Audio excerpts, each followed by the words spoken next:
Reflexões sobre fé e a ciência por trás da nossa energia vital. Ouvimos histórias transformadoras e compartilhamos ferramentas práticas para que você possa cultivar a... De que forma a prática espírita favorece a sua saúde física e mental? A Web Rádio Meimei apresenta Saúde, Espiritualidade e Você. Bom dia, meus queridos amigos, ouvintes da Web Rádio Meimei. É uma alegria muito grande estar com vocês em mais um programa Saúde, Espiritualidade e Você. Meu nome é Ricardo Cavalcante, sou membro da Associação Médico Espírita de Botucatu e estamos aqui para discutir um pouquinho sobre temas relacionados à nossa saúde sob uma ótica da doutrina espírita. No programa passado, nós tivemos a oportunidade de conversar um pouquinho aqui sobre o caso do Marcelo, narrado por André Luiz no livro No Mundo Maior. Marcelo é uma pessoa que sofria um quadro de epilepsia e percebeu, ao longo da sua existência, que se ele trabalhasse bem a sua questão espiritual, no sentido de trabalhar no bem, de manter o equilíbrio, a busca dos valores superiores da vida, ele conseguia controlar melhor a sua doença. Esse foi o tema que nós conversamos na semana passada. Esse cenário, ele se desenha dentro de um estudo que André Luiz nos propõe para nós conhecermos melhor como que funciona a nossa mente e o nosso cérebro. Isso está muito bem descrito por André Luiz nesta obra, No Mundo Maior, que inclusive foi motivo para que a Associação Médico Espírita do Brasil, através de 3 importantes participantes, membros da Associação Médica Espírita do Brasil, que são pessoas muito renomadas, estudiosas da doutrina espírita, Dr. Irvênia Prada, Dr. Cássio Iandoli Júnior e o Dr. Sérgio Lopes. Eles escreveram uma obra intitulada Cérebro Triuno, baseando-se especialmente nos capítulos 3, 4 e 5 dessa obra No Mundo Maior. Eu recomendo quem tiver a oportunidade de estudar e ler essa obra, O Cérebro Triuno. É uma obra formidável, que traz uma quantidade de reflexões e de informações muito interessantes para a gente entender. E aqui, no programa de hoje, a gente vai fazer alguns pensamentos dessas reflexões e desses aspectos que são trazidos no livro. André Luiz, quando ele relata o caso do Marcelo, nós já tivemos a oportunidade de conversar na semana passada, ele traz para nós justamente o caso de uma pessoa que tinha a sua estrutura, vamos dizer assim, cerebral, mental, alterada decorrente de atitudes do passado, e por isso que ele apresentava o quadro de epilepsia. O que André Luiz mostra para nós a respeito da nossa mente, do nosso cérebro? André Luiz relata para a gente que o nosso cérebro, isso seja o cérebro do corpo físico, seja o cérebro do perispírito. Lembrando que o perispírito que nós possuímos, ele tem uma estrutura que é muito parecida com o corpo físico. Já tivemos também a chance de conversar sobre isso aqui. Ela é muito semelhante. Então, ela tem células, tem órgãos, como tem o corpo físico, com leves diferenças, porque a vida no mundo espiritual, ela não é exatamente igual à vida quando nós estamos aqui encarnados. A gente tem algumas diferenças. Por exemplo, todo o nosso aparelho digestório que nós temos aqui encarnados, ele vai ser um pouquinho diferente no mundo espiritual, porque a alimentação no mundo espiritual não tem a mesma necessidade que a alimentação no mundo físico. Aparelho reprodutor, diferente, tem suas diferenças. No mundo espiritual a gente não precisa se reproduzir como nós precisamos enquanto nós estamos aqui encarnados. Então, algumas diferenças vão existir, mas de modo geral, o corpo físico e o perispírito, eles são estruturas muito parecidas, são muito próximas. Então, do mesmo jeito que a gente tem um cérebro, um sistema nervoso no corpo físico, que é bastante estudado pelas ciências, pelas neurociências que existe hoje, a gente vai ter o corpo espiritual com estrutura muito semelhante. E André Luiz fala então para nós que o cérebro realmente se parece bastante. Ele divide o nosso cérebro em 3 partes. E ele diz que funciona isso como se fosse um castelo de 3 andares. E deixa muito claro para nós que não são 3 cérebros diferentes. São 3 partes de um mesmo cérebro. E é por isso, inclusive, que a própria obra da doutora Hervênia, Décio e Sérgio coloca o título cérebro triuno, não cérebro trino. Na verdade, triuno indica que é uma coisa única, mas que tem partes diferentes. Isso chama atenção, o próprio André Luiz chama atenção a essa questão no livro No Mundo Maior. Então ele coloca que o nosso cérebro ele poderia ser dividido em 3 partes. Essas partes seriam regiões do nosso cérebro onde a nossa mente se manifesta. Lembrando que a mente ela não é uma estrutura produzida pelo cérebro. Essa ideia de que a mente é produzida pelo cérebro é a ideia que a ciência tradicional materialista acredita, que a nossa mente é um produto do cérebro, é um epifenômeno do cérebro. Mas nós espíritas consideramos que a nossa mente é algo que está fora do corpo físico, ela é um atributo do espírito, que está ali encarnado, daquela alma que está ali. Então ela não é produzida pelo corpo, mas ela se manifesta através do nosso cérebro. O nosso cérebro é a grande ferramenta de manifestação do espírito para o corpo físico. E aí, nessas 3 regiões, ela tem manifestações específicas. São atividades dentro do nosso cérebro e aquele espírito vai estar manifestando. Então ele coloca que o nosso cérebro ele é como se ele fosse um castelo de 3 andares. Por que ele traz a ideia de um castelo de 3 andares?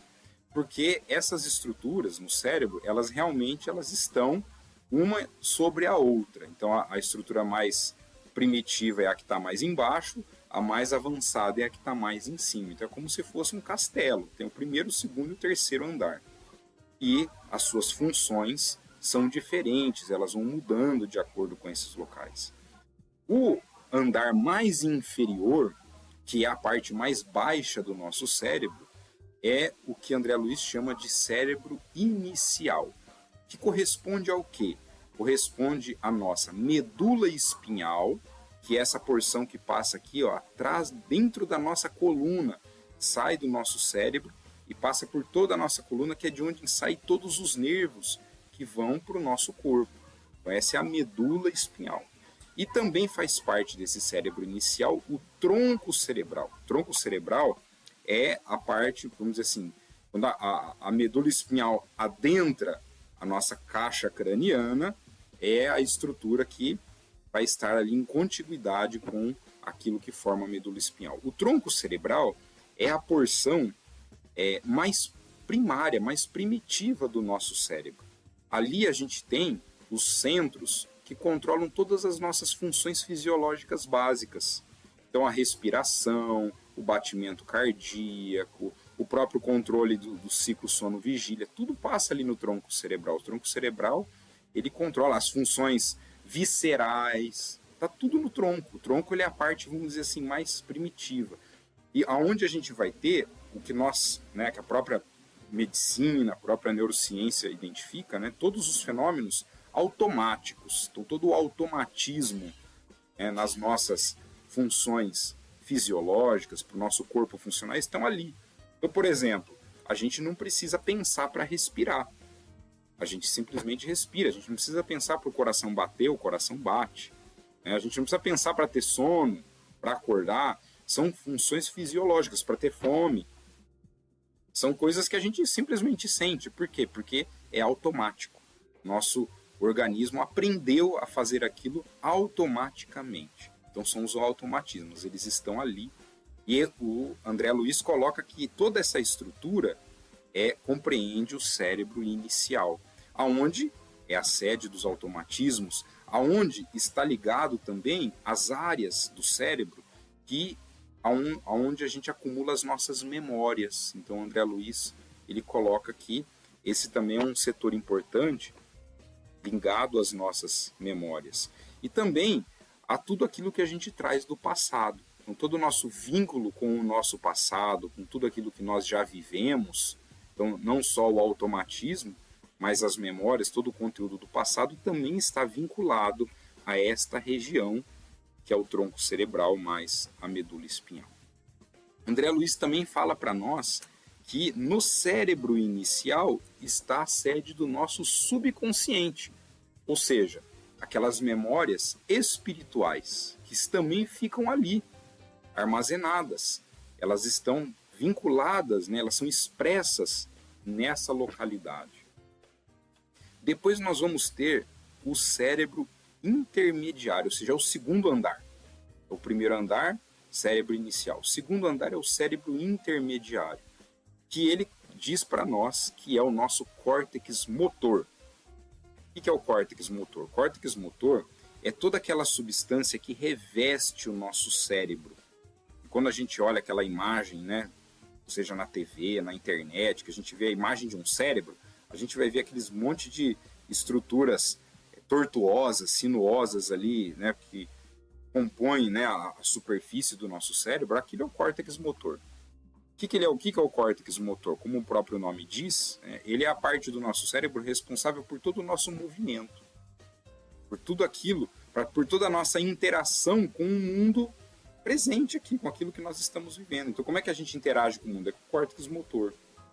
Então, os nossos nervos, né, os nossos neurônios, eles chegam até a periferia, aonde os nossos sentidos estarão presentes. Então, a nossa visão, o nosso tato, o olfato, o paladar, eles vão chegar na periferia, onde a gente vai ter o contato com o mundo externo, e essa informação ela é processada toda no córtex motor.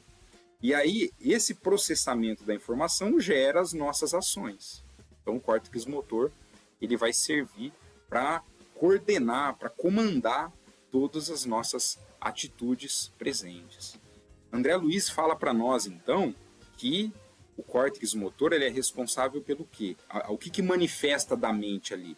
Manifesta o esforço, a nossa vontade, o nosso desejo de fazer as coisas. Está tudo manifesto no córtex motor. E ali é a sede do nosso consciente, daquilo que nós somos agora, da nossa vontade de agir, de fazer. E por fim, nós temos um terceiro andar, o andar superior, o andar que representa a nossa última estrutura cerebral que nós adquirimos ao longo do nosso processo de evolução, que são os nossos lobos frontais. É esse que está bem aqui, ó, bem atrás da nossa testa, né? É o lobo frontal. Essa parte do nosso cérebro, ela é uma parte que realmente nos diferencia dos demais animais na natureza. Mesmo quando a gente pega, por exemplo, os primatas, né, que nós conhecemos, o que a gente vai ver? O que faz nós, por exemplo, seres humanos, ser diferente do primata? É o nosso lobo frontal. O nosso lobo frontal ele é muito mais desenvolvido do que nos demais animais. Tanto que quando a gente pega a própria evolução da espécie, né, do Homo sapiens, quando a gente pega as espécies que antecederam o Homo sapiens, como o Australopithecus, o Homo neanderthalensis, né, que é o homem de Neandertal, o que eles diferenciavam? Essa região aqui do cérebro, ela era uma região menor. A nossa própria caixa craniana, quando a gente pega as ossadas lá que o pessoal descobre lá, né, os antropólogos, né, que estudam isso, né, paleontólogo, achou lá um osso, né, de uma ossada humana, de uma pessoa que era um homem de Neandertal. Como que é a caixa craniana dele? É diferente da nossa. Por quê? Porque essa região aqui é uma região bem menor. Por quê? Porque o lobo frontal era menos desenvolvido. Qual foi o grande avanço que a gente vê no Homo sapiens? É o desenvolvimento do lobo frontal. Isso fez a gente ser completamente diferente, né? Assumir essa postura mais ereta, desenvolver a fala, liberar as mãos para agir. Então isso foi um grande avanço do Homo sapiens e a nossa estrutura mais superior do nosso cérebro. E André Luiz, ele destaca, ele fala o seguinte, olha, é ali nos lobos frontais onde a mente manifesta todas as suas metas, os seus valores superiores, ideais de vida, está tudo ali no lobo frontal, ou seja, a parte mais nobre do nosso cérebro. É onde a gente vai ter o contato com a vida superior, com a vida futura, com o mundo espiritual, com a nossa própria transcendência. O lobo frontal ele tem uma importância muito grande, porque é essa área do cérebro onde a gente vai processar todas essas informações, onde a mente manifesta essas informações. Esse é o terceiro andar, e que André Luiz coloca para nós que seria o nosso superconsciente. Ou seja, é a porção também onde a mente manifesta aquilo que ela tem de melhor. Então isso forma esse chamado castelo de 3 andares. Então, o andar inferior, que é o nosso tronco cerebral, e a nossa medula espinhal, responsável, portanto, pelos automatismos, pelas memórias, sede do nosso subconsciente. Temos o segundo andar, córtex motor, responsável, então, pelo esforço, pela vontade, pelo nosso consciente. E temos os lobos frontais, que é a nossa estrutura mais elevada, né, o nosso cérebro superior, aonde é a sede das nossas metas, ideais de vida, os valores superiores que nós alimentamos, está tudo ali manifesto nos lobos frontais. Portanto, é muito importante que a gente compreenda essa dinâmica. Por quê? Porque essa dinâmica, do conhecimento de como esse cérebro funciona, ele vai nos auxiliar a entender o que acontece conosco. Então, quando a gente não tem um funcionamento adequado, quando a nossa mente não consegue se expressar nesses 3 cérebros de uma maneira fluida, a gente acaba desenvolvendo algum problema. Então é importante que a mente se utilize dessas 3 partes. Essas 3 partes elas são igualmente importantes. Não existe uma parte mais importante que a outra. Por exemplo, se eu falo assim, olha, o lobo frontal ele é mais evoluído, então se eu fixar minha mente no lobo frontal, eu não vou ter problema, ou eu vou ser uma pessoa avançada, uma pessoa evoluída moralmente. Engano nosso.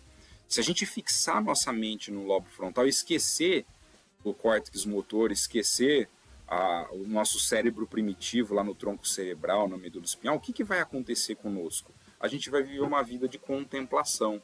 A gente vai ficar lá, simplesmente vivendo, num contexto de